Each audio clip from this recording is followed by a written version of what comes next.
Hello YouTube. My name is Mike. Welcome to bizzy.tv.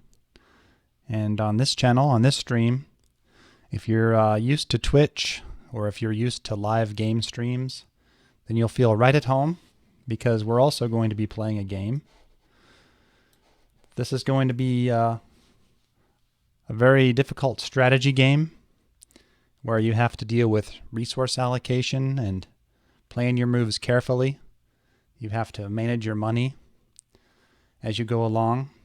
And just like a Twitch stream, there's a lot of fun and excitement in this game. And if you fail, you even get to start all over again, just like a lot of the other games on Twitch. In addition to that, there's always new levels being released. So if you get comfortable with where you are, don't worry, things are going to get harder as you go along. And if you want to get really campy about it, you could even say that we're going to have to dodge some bullets along the way. So the difference here, as you might have guessed, is that the game we're going to be playing is played in real life.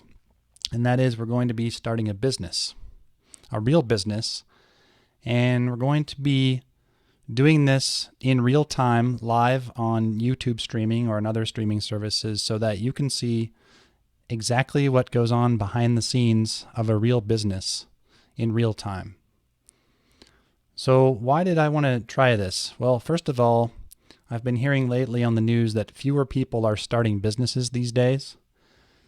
And I was wondering, why is that happening? And from talking to some of my friends, it seems that there's a lot of common misconceptions out there about starting a business or running a business.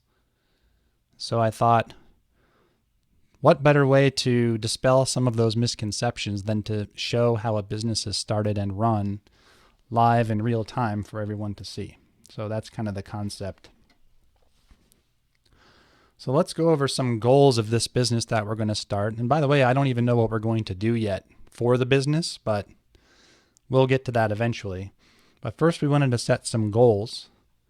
The first goal is to start a business that within 1 year is earning $20,000 in monthly revenue. Now, how did I arrive at that value?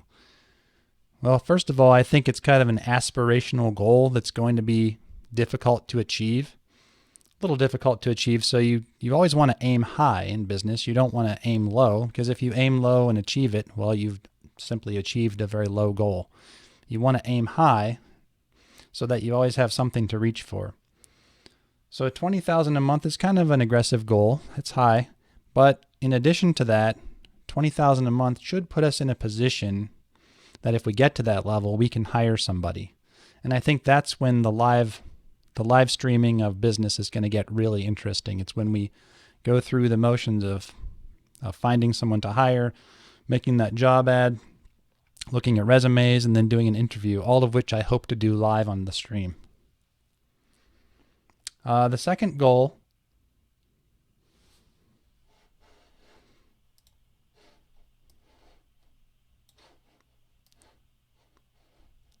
I've been told that our video is not working. 1 second here.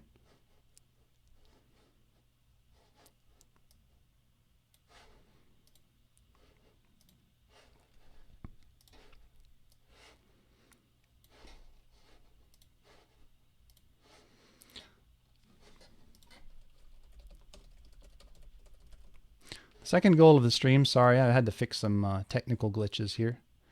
The second goal of the stream is to be 100% transparent.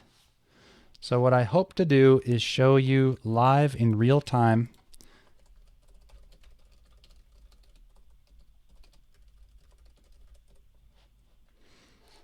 exactly what's happening. I'm not going to do anything when I'm not streaming. I'm gonna stop working on the business when I'm not streaming so that you don't miss anything. And then we'll pick it up back again when I start streaming the next day. And we'll just keep going like that so that there's nothing that you're missing and you'll be able to see exactly what's happening at all times.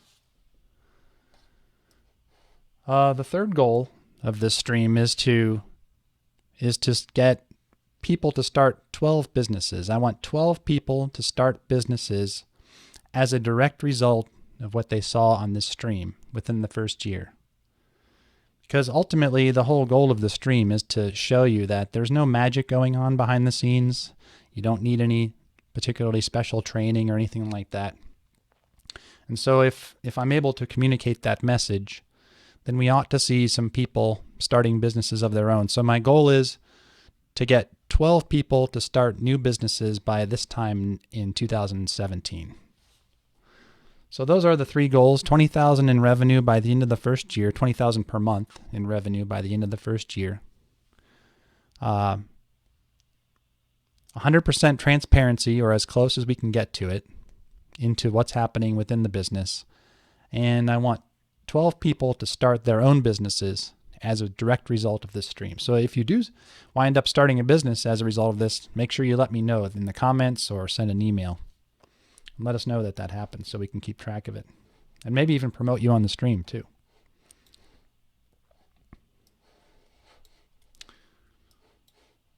Let's see here.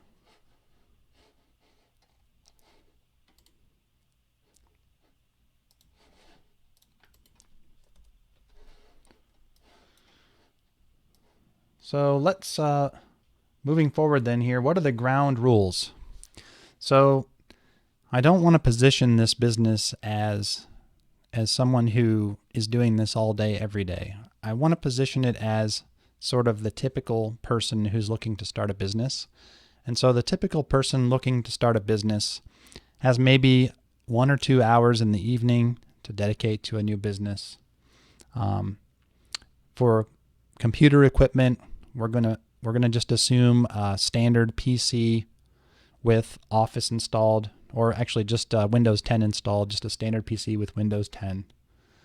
We're going to assume a starting budget of $500, which I think most people could save up towards starting a new business.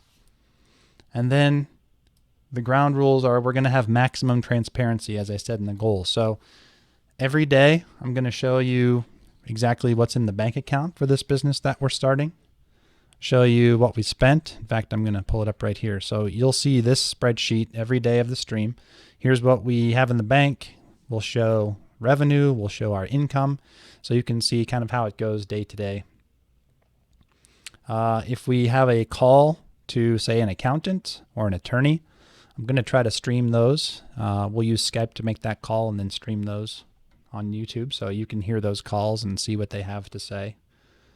And then along the way, I'd also like to merge in some interviews with other people in business so that we can get their perspective. And I've found through the years that that's really important, to get other people who maybe have already solved the problems that you're facing, and they may have a solution or they may have some suggestions.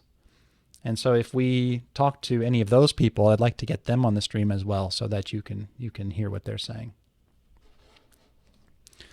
So with the goals and the ground rules in place, I'd just like to talk through some of the misconceptions about starting a business that I've heard from people.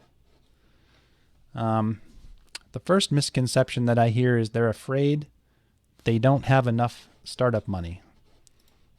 Actually, let's take some notes here.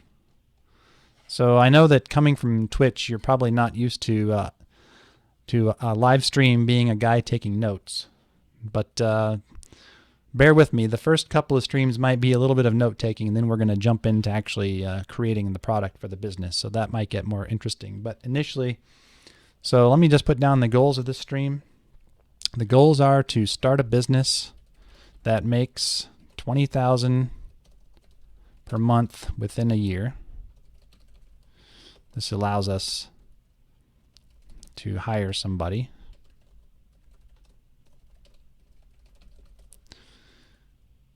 Then we want to be 100% transparent. So you can see everything that I'm doing. So that includes the bank account balance. That includes calls to advisors and other business calls. We're going to share all of our expenses, of course, with you so you can see what our budgeting looks like.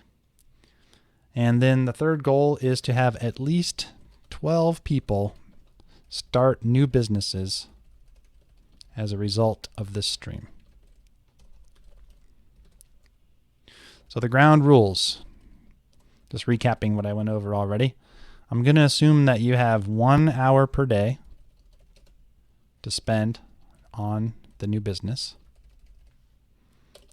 And that's what we're going to stream. Going to assume that for equipment, you have a computer we have a computer with Windows 10 installed. I'm going to assume a starting budget of $500. And then we're going to maximize transparency in terms of all the things that I listed up above. Those are the ground rules of the stream. Now, along the way, just like in real life, if we start to notice that the business we're building is sort of picking up steam and revenue is starting to come in and people are starting to use it, then we're probably going to extend the time we're spending on that business from 1 hour to maybe 2 hours per day. But we'll keep track of that as we go along. We're just going to start with 1 hour per day to invest on this new business. So now I want to jump into some misconceptions that I've heard about people who want to start businesses.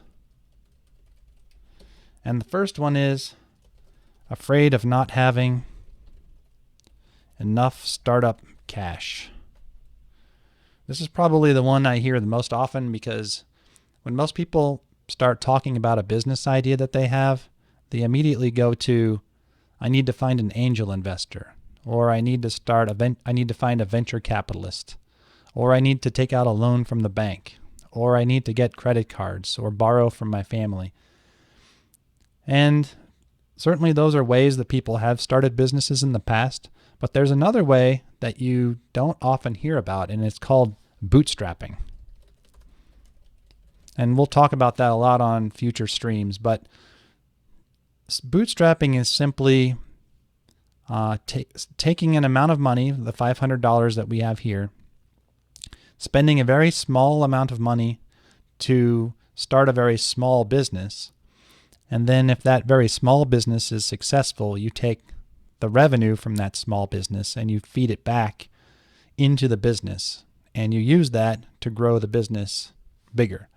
So rather than starting with a huge pile of money up front, and in a future stream I'm going to talk about venture capital versus bootstrapping and how those are different, but rather than starting with a huge pile of money up front, you start with a small pile of money and then keep building it bigger and bigger over time. And that's called bootstrapping. Now there are a few reasons why I actually prefer bootstrapping over venture capital, and we'll get into that in a future stream. But for now, that's just going to be the approach that we start. So the misconception of being afraid of not having enough startup cash is really not something to worry about. If you just assume that you're going to bootstrap and start with a small amount of money and then build it up over time, then you can definitely start any business that you like. So let's retitle this Fears.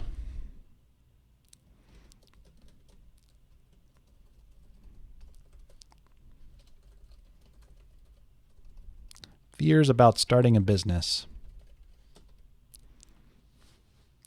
So not having enough startup money. The next fear would be not having the proper training.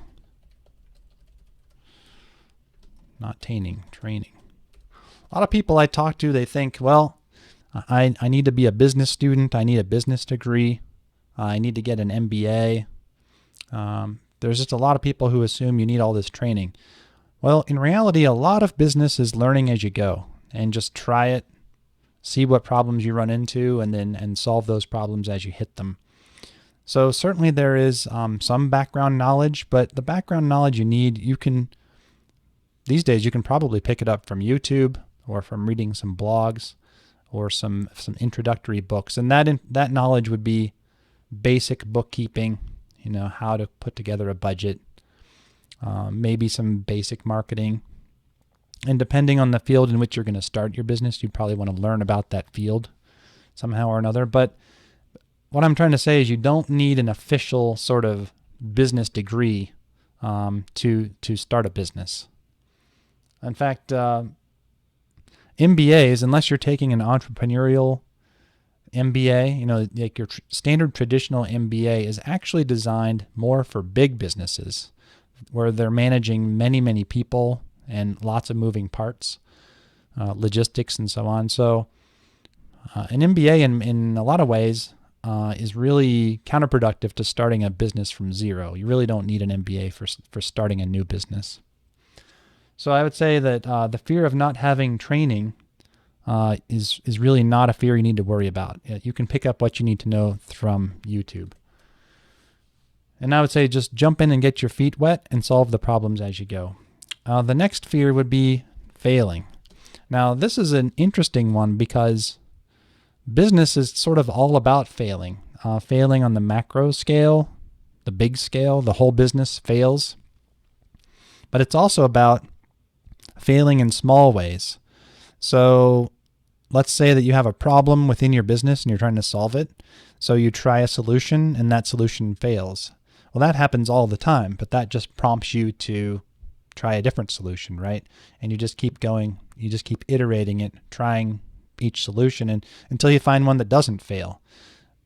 So when people talk about failure, that's actually something you want to do in your business because businesses cost money to run over time, and you don't want to sink a lot of money into your business and then have it fail 2 years down the road. You want to fail fast. So let me make a note of that because this is something that you hear a lot, fail fast. So what you want to be doing is start a business and have it fail fast. That way you can turn your attention to whatever you're going to do next or whatever idea you want to try next. And you're not spending more time on something that's eventually going to fail. So fail fast is kind of the mantra that you follow as a business starter. And if you look at, you often hear in pop culture that, so-and-so business owner started 10 businesses before he found one that worked.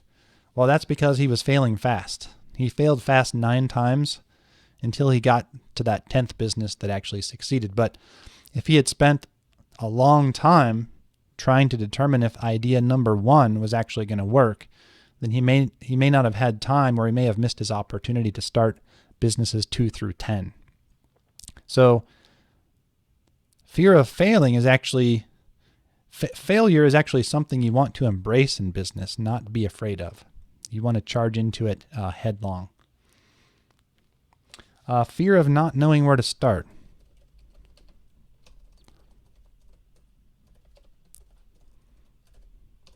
Numbering is not working with me here. Not knowing where to start. This is one I hear a lot where people, they just have no idea how to even get started. And in part, I think that's what I'm trying to communicate with this stream. I'm trying to show you how to get started. A lot of people think, well, do I need a vendor's license? For most businesses, you don't need a vendor's license, and we'll go into that. They say, do I need to be incorporated? Most businesses, you'll probably want to incorporate at some point, but in the beginning, there's no reason to incorporate. You can run a business that's called a sole proprietorship, and that's just a fancy term meaning you yourself are the business. Just one person. It's a one-person business, and you don't need to file any paperwork with anybody to be a sole proprietor. So you can have a business today without any paperwork. That's actually one of the nice things about capitalism in the United States is that anyone can start a business just by saying that they're now a business. Then that's all you have to do. You're now a business. No paperwork to file. So don't worry about getting mired by paperwork. Some people say, do I need to have an employer ID? Do I need to register with the federal government?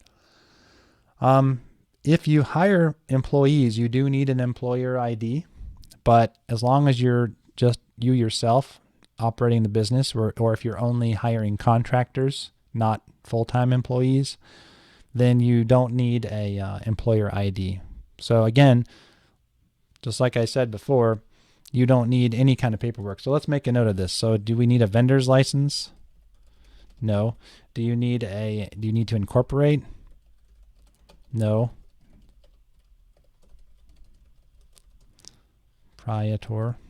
Proprietor, maybe that's how you spell it. Nope, that's not. There you go. Do you need an employer ID? No, that's from the federal government. And really, the conclusion is all you have to do is hang out your shingle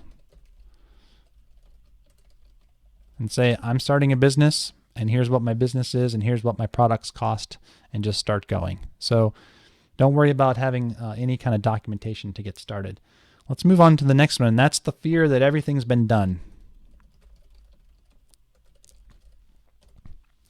This is one I also hear a lot from people that want to start businesses, and they say, well, I had this idea of something I wanted to do, but someone's already done it. So it's too late. I can't do it. There's certainly some merit to being the first one into a market space. A lot of times that'll clear the way for you because there will be less competition to get started and you can get a head start. And for example, Microsoft being first to the operating system business gave them enough of a head start that when competitors tried to jump in, for example, Apple, so many people were already using Windows that there wasn't a lot of opportunity left and they kind of had that market sewn up. But there are lots of businesses where you can compete even though there's an established competitor in the area. You can definitely jump in there and use what's called differentiation to bring a product to market that differentiates from what the competitor is already doing. So for example, Apple, again, using that example, they jumped in with Macintosh and they introduced the mouse and a graphical user interface, and they built a product around differentiation while Microsoft was still pushing text-based DOS at that time. So Apple said, here's a more attractive and user-friendly interface, and then people started buying Macintosh computers because of that. So we'll talk about differentiation as we go forward. But you should probably be aware if your idea has already been done, but you definitely don't need to be afraid of it. We'll just use differentiation to move forward. And also it's important to think about, and when we talk about differentiation, you don't want to differentiate on price.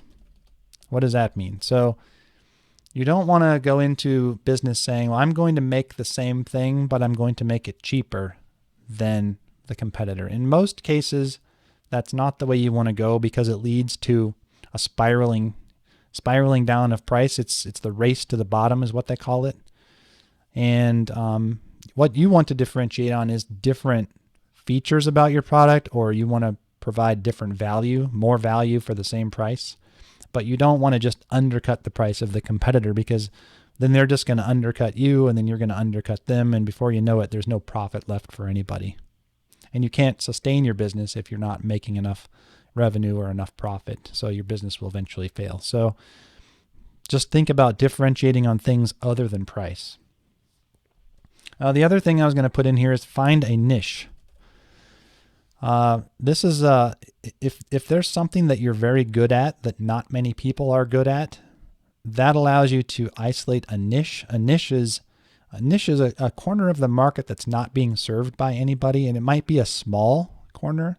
There's not a whole lot of demand in that area, but there could be enough demand that you could go in there with your special skill and your differentiation, and you could provide a need or satisfy a need within that niche and build a business around that. So that's another approach that you can use even if you feel everything has been done. I mean, ultimately, let's say that you want to start a restaurant. Well, in the world of restaurants, I mean, there's zillions and zillions of restaurants, right? So if you say, I want to start a restaurant, well, obviously that's already been done. But maybe you can start a different type of restaurant that focuses on a different type of food. And so that's when someone like Chipotle can come along and they have a very differentiated experience.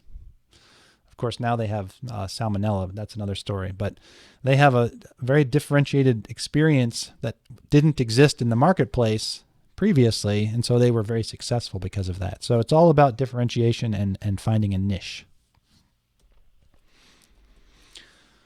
So those are kind of the top 5 fears that I run into when I talk to people about starting a business. But I wanted to see, do you see a pattern here? the pattern between these five is that there's a lot of fear. And that's actually completely natural because, and we can talk about this, there's a couple of experts I'd love to have on the show and the stream, and we can talk to them about the foundations of fear. But it turns out that fear is a very strong emotion in humans because of our evolution. So if you think about millions of years ago, before we had evolved into Homo sapien, we were actually reptiles. And so at that time, your life depended on your ability to have fear and respond to scary things quickly, fight or flight, right? And so we existed for millions and millions and millions of years, surviving based on an acute sense of fear, worrying about that tiger that's about to pounce on us, for example.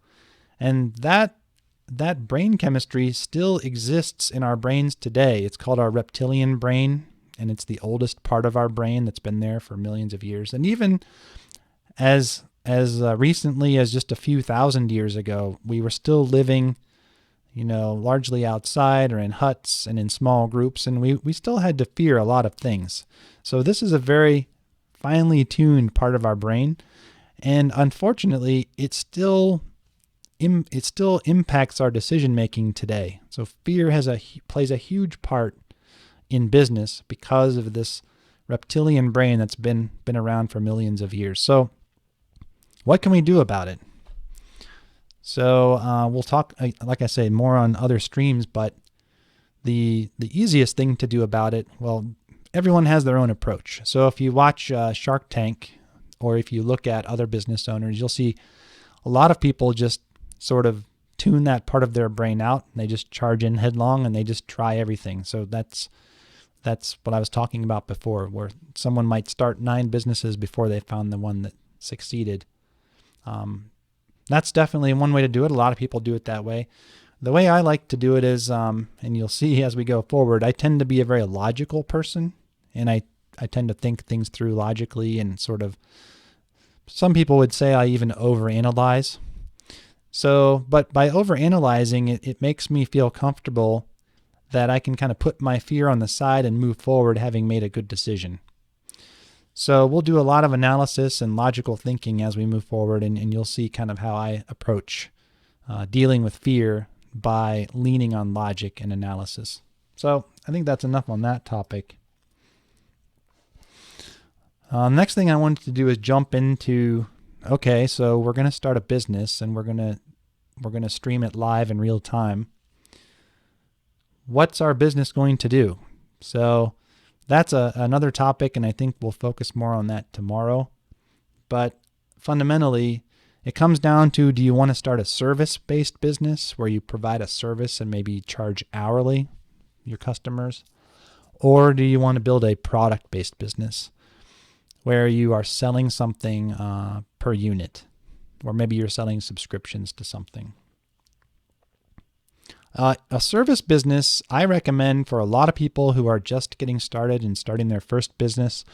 A service business is a great choice because you can get started quickly with very little investment. You can take on customers very quickly, and you can start sort of getting used to being your own business owner, managing your own revenue, expenses. You'll have to find benefit, health coverage and so on.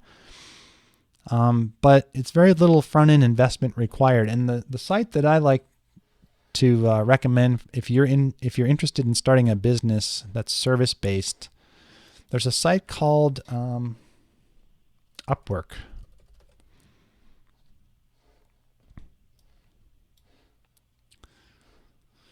And what Upwork does is it allows you to, well, here's the button right here, become a freelancer.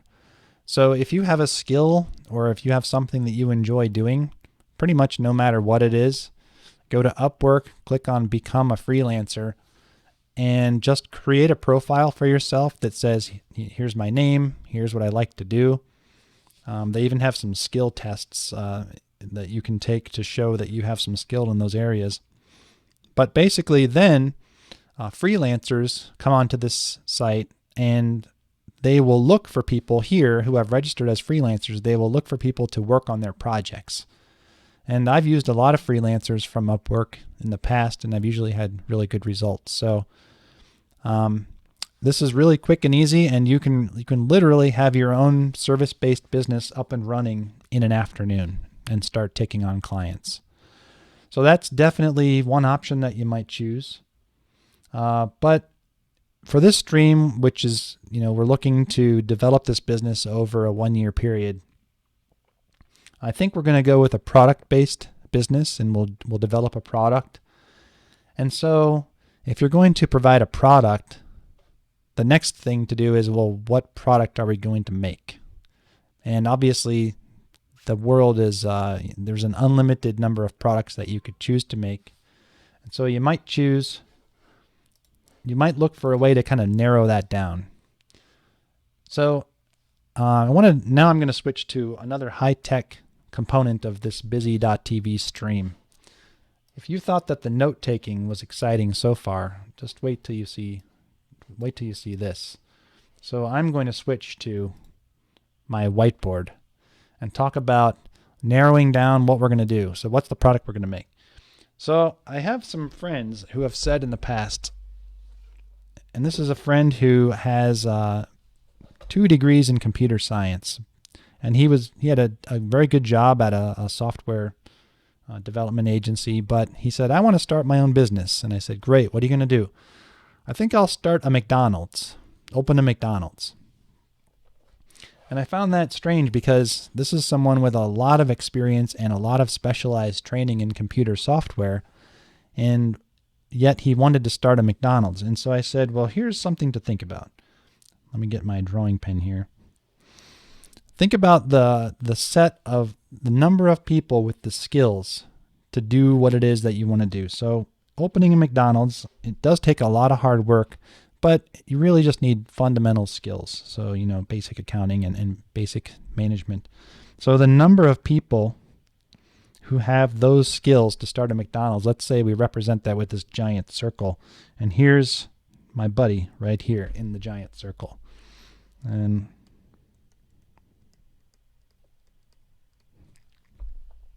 starting a McDonald's. So if you look at the giant circle, then these people over here, which I'm going to draw in red because they're competitors and therefore scary, these are all the competitors you're going to have in this restaurant space, because there's zillions of restaurants out there and there's zillions of people who want to start restaurants. So these are your competitors. Now, if you think about the number of people with 2 degrees in computer science, that circle is much smaller and you're still the same size person. So now the number of competitors that you have within this space is much, much smaller. So right off the bat, when you're selecting something to do for your business, and what we're going to do probably starting tomorrow, is we're going to look at what skills do I have, what are my past experiences, and how can I leverage those to cut down this number of people that I have to compete with out there in the business world. So let's just label this software. And so if you do this really, really well, let's say that you're Bill Gates and you do something and you have a skill set and you do something that no one else has ever done before, then your circle might be just you yourself. So that would be speaking to that niche product that I mentioned earlier. Let me just label this niche. But like I said before, you don't have to have a niche product. You don't have to have something unique to succeed in business. You just have to be unique enough, i.e. the software circle down here, that you don't have an unlimited number of competitors. You have a reasonable number of competitors, and that's just fine. So when you're thinking about what to do, just keep in mind, don't abandon your skill set or your specialized training or things you're interested in when you're looking to do something. Try to leverage that to pick what you want to do. Let's jump back to the screen here. So that was exciting. Is this as exciting as your typical Twitch stream so far?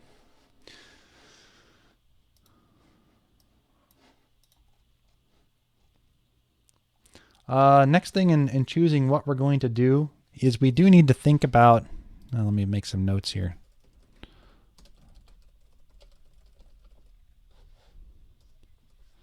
So we talked about starting a service versus a product-based business. We talked about narrowing down based on your skills. Now I'd like to talk about what is the revenue model. Now this is something that I had to learn the hard way, but if you were around kind of in the early days of the internet in the early 90s, the way everyone was jumping onto the internet with their businesses is they were saying, let's do it for free. Let's just give it away for free, and we'll figure out how to make money on it later.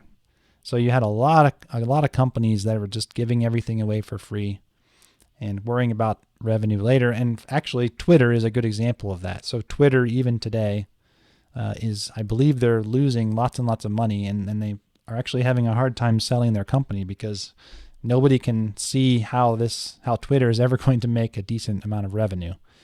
So for me, at least the way I would approach it is, I would just say, what is the revenue model?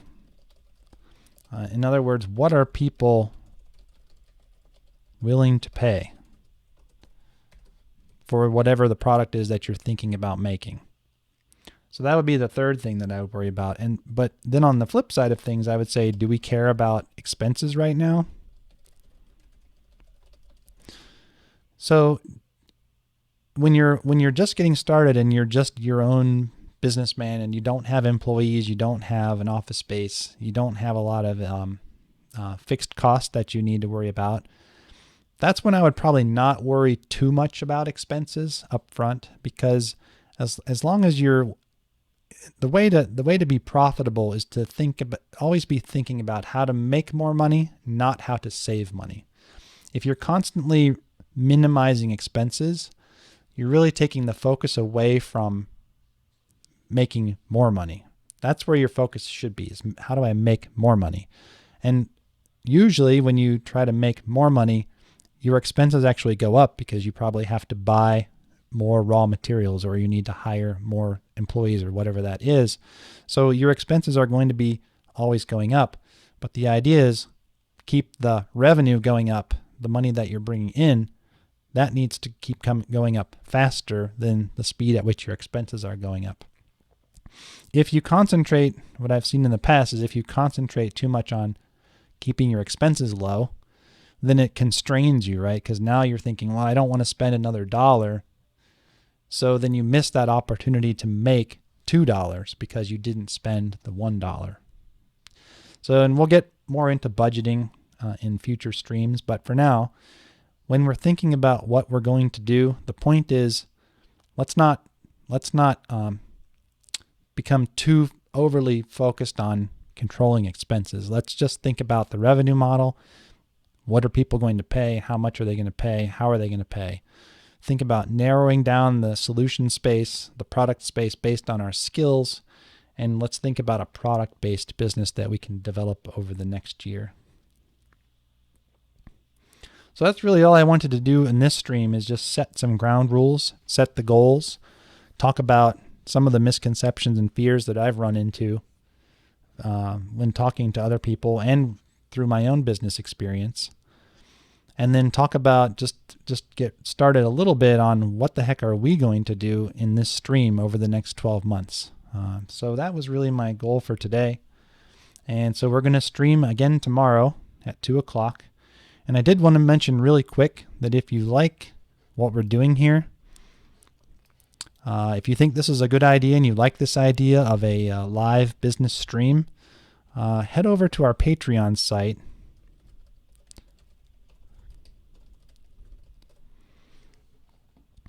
And sign up as a patron to support the channel, because this is really going to be the best place to provide feedback to us in terms of what you want to see, and then to support the stream so that we can continue doing it for the next year. So that's it. Thanks for joining me today, and we'll see you all tomorrow.